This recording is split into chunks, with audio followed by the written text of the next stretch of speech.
Welcome to the co-sensing dimension of WeLand. In this dimension, we begin engaging our community by deepening our understanding of who we are.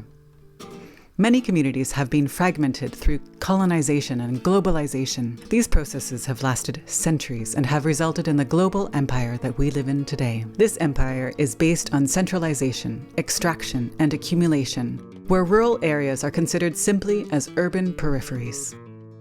At the local level, this means that people aren't as involved in their communities anymore. There's an exodus of rural youth who move to cities and don't return.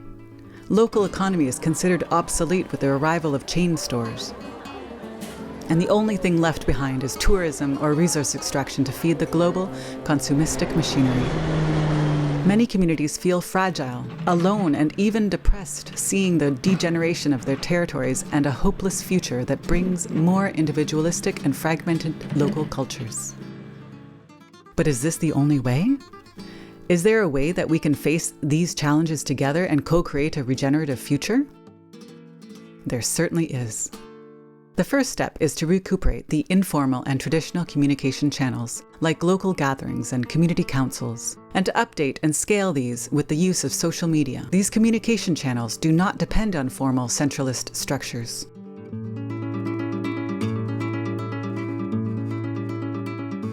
And are spaces where we can get together and talk about our challenges and our dreams. Through these conversations, we can reconnect with our local and singular identities. We can do so by answering the question, who are we? A fundamental question that can help us generate a development model that is rooted in place and in the community. Our present times are defined by accelerating changes, and in this context, it is not an easy endeavor to express who we are. Our local community cultures are not created anymore by the people who have been living and evolving for ages in the same place. Rather, our local communities are now made up of a complex network of cultures and perspectives coming from different corners of the world. But is this an obstacle to be able to co-create a regenerative local culture rooted to place? Definitely not. In fact, on the contrary, as creativity and resilience emerge from difference, not from similarity.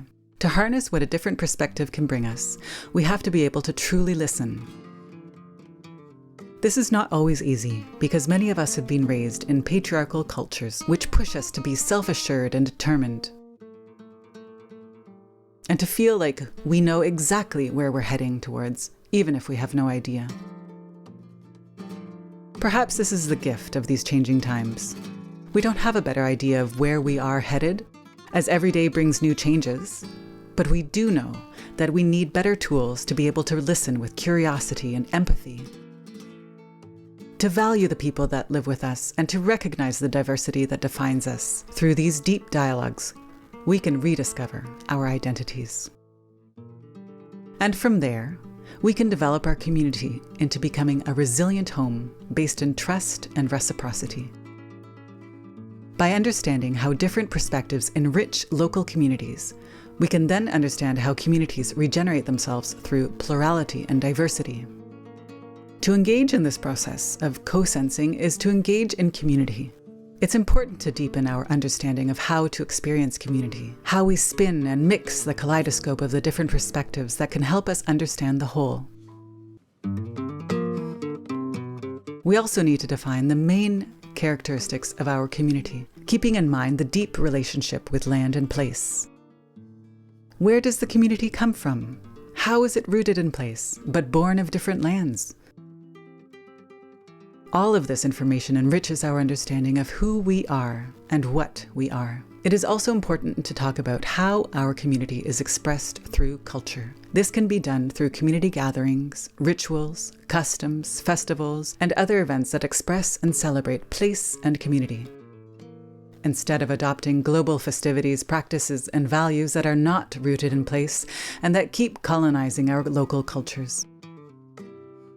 Finally, once we have all this information, we can begin a pattern language approach to identify which are the systemic interactions of our community. We will, of course, never become isolated local cultures anymore. The globalization process and the global empire are here to stay.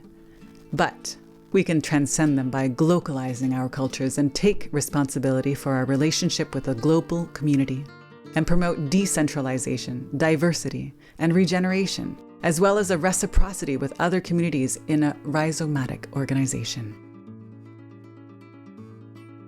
At the end of this dimension, you'll be able to understand much more about the essence of your community, and you'll be able to feel that home is a collective and holistic feeling rooted in place and community.